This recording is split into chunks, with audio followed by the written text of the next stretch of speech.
Hey everyone! Today we are going to be simplifying expressions involving rational exponents. Rational exponents are exponents that are fractions. So let's look at this general expression that we have here first.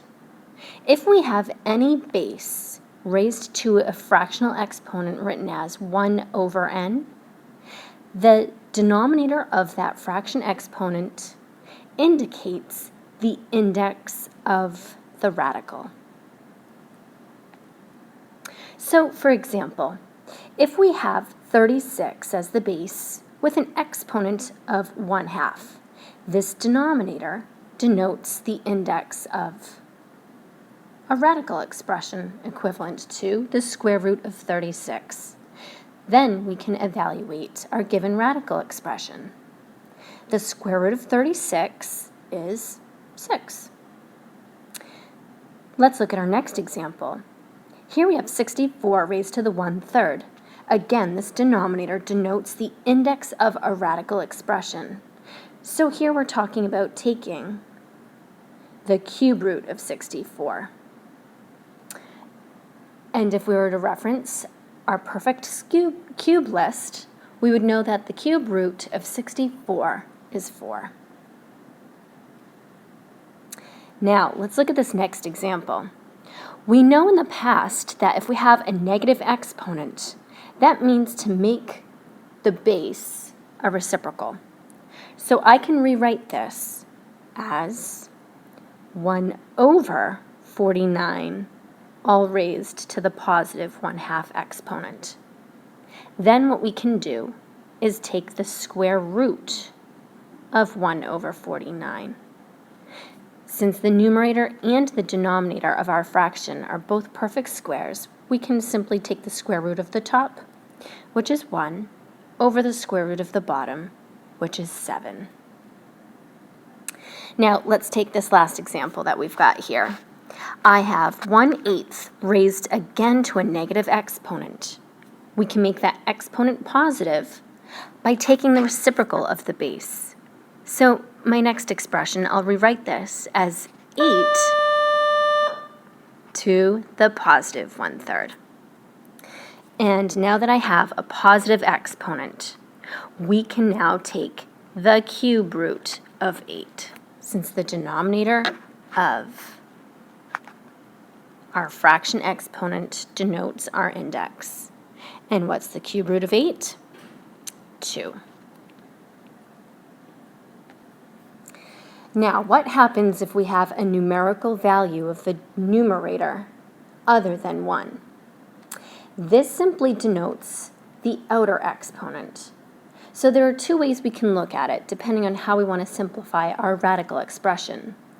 B raised to an exponent of an m divided by n is the same thing as the nth root of b raised to the m under the radical, or if it's more convenient, we can take the nth root of b first and then raise it to the m.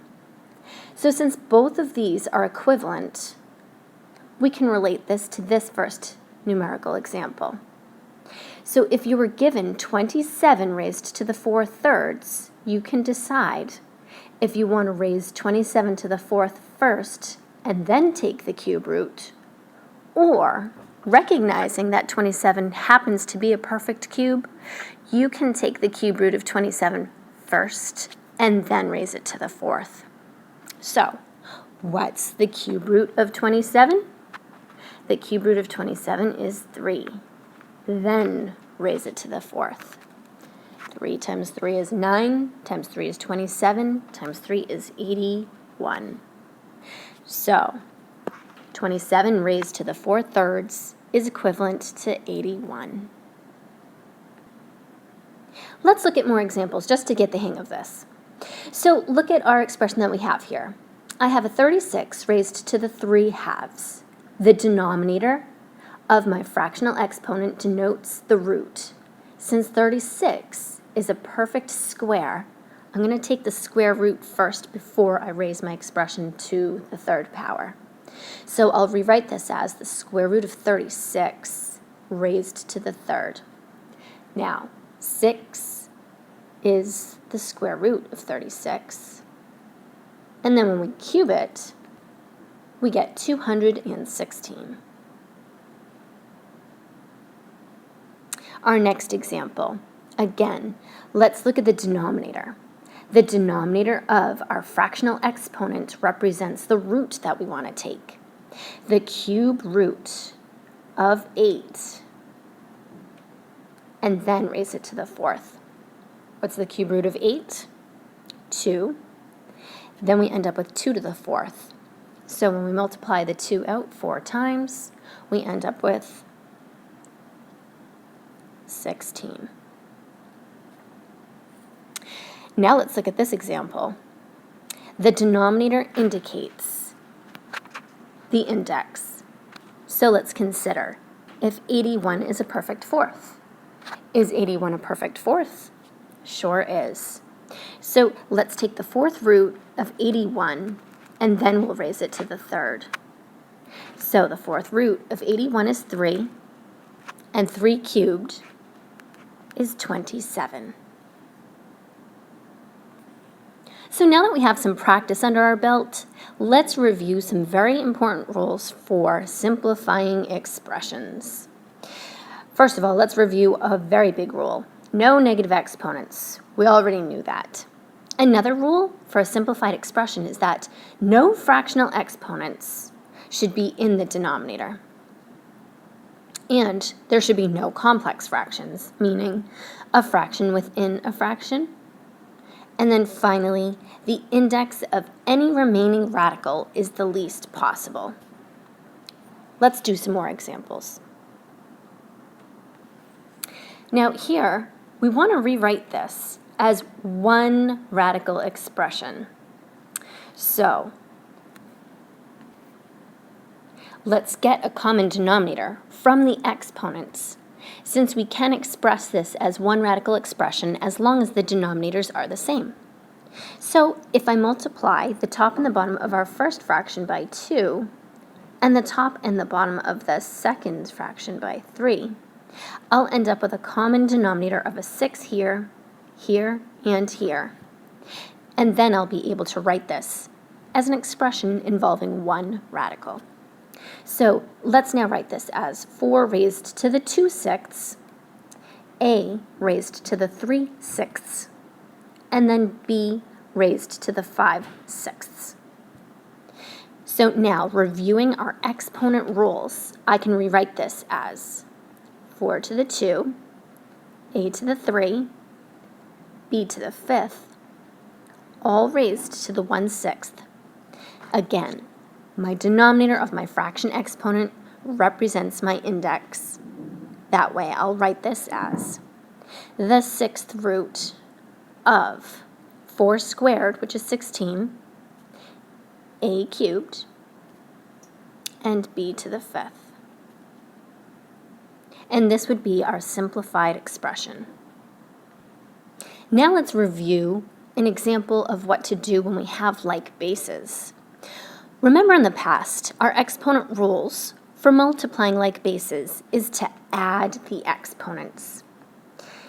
Now, when we add fractions together, we remember that we need to get a common denominator. So let's look at these denominators here. I have a 2, a 4, and a 5. My least common denominator for these denominators would be a 20. So what do I need to do to my 2 in order to get a 20?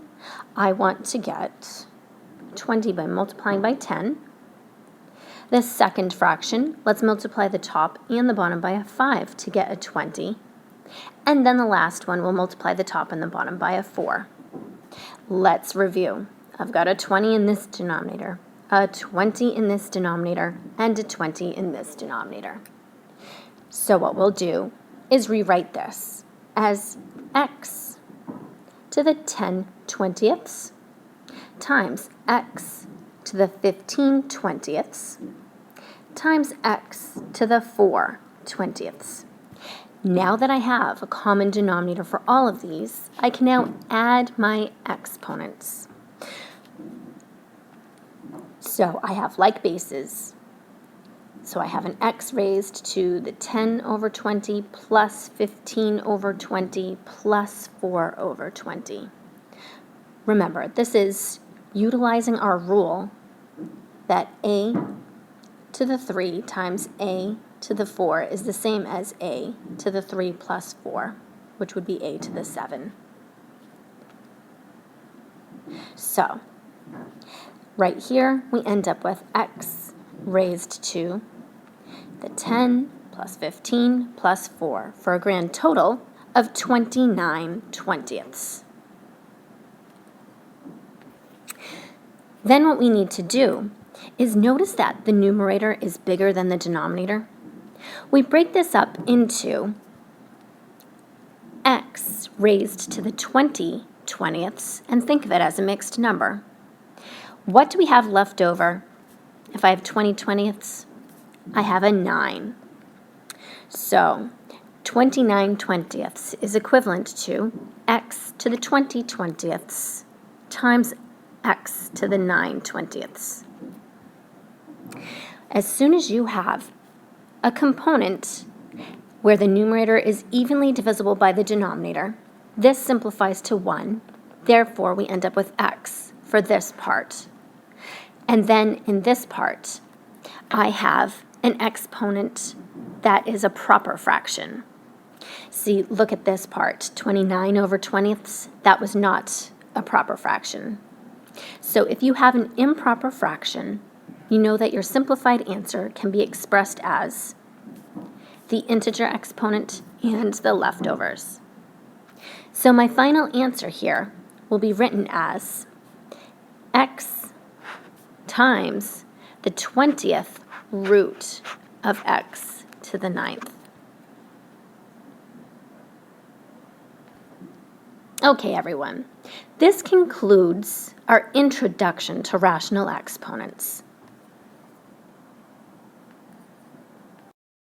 Made with Doodlecast Pro.